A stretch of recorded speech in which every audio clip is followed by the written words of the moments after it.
Welcome back guys to my channel, and this is Nix Mendoza. So as I just want to show the build Mac Frame Philippine Cup Special. So ito itsura niya pag nabuo na. Some of you nakita na to sa ibang vlog or sa internet o sa Facebook. So ito yung itsura niya pag naka-red ang cowl niya with fully decaled. Yun. Angas. So, try natin ilagay yung cowl na blue kung ano yung itsura niya. So, nandito siya sa isang kit ko.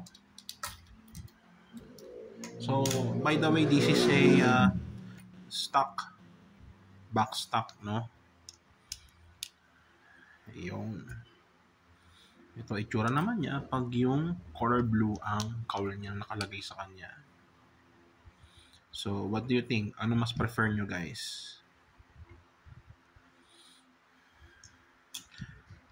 Nakalagay din lahat ang decals niya. Pwede nyo rin hindi idikit. It's up to you. Pwede nyo rin i-mix and match. Pero ako, mas gusto ko talaga yung ganyan lang talaga siya. Kung ano yung out of the box. So, back stock, low friction tires, carbon wheels, so FMA chassis, stock motor, yung gear niya, yung red, yung nakalagay doon. I know, ito yung ano yata to, 3:5 yung gear niya, I think.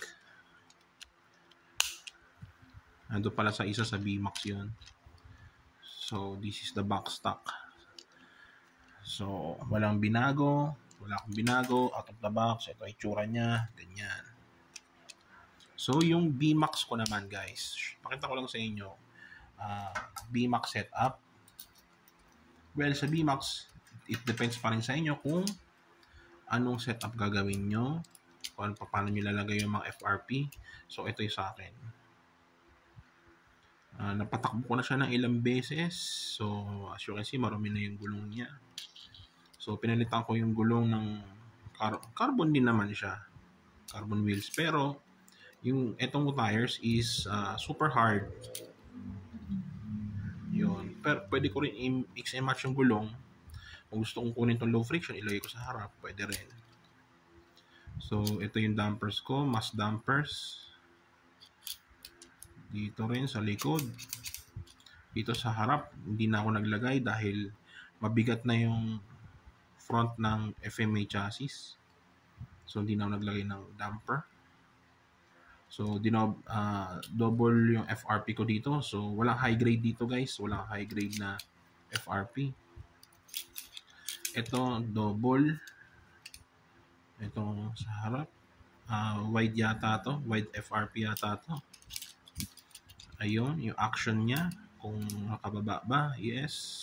Medyo nakababa siya. So, yun lang. Simpleng ano lang guys. Simpleng setup lang ng VMAX. Napatakbo ko na siya ng hanggang sprint dash. Pero, hindi siya, yung mga makinang hindi break-in, ang ginamit kong battery is Fujitsu na red. So, yun. Popsicle ng brake ginagamit ko. Ayan, pangalan ng anak ko kasi sa kanya daw to. Walang makina to guys. Walang tinanggal ko. Ito sa akin yung back stock. Ito meron makina to.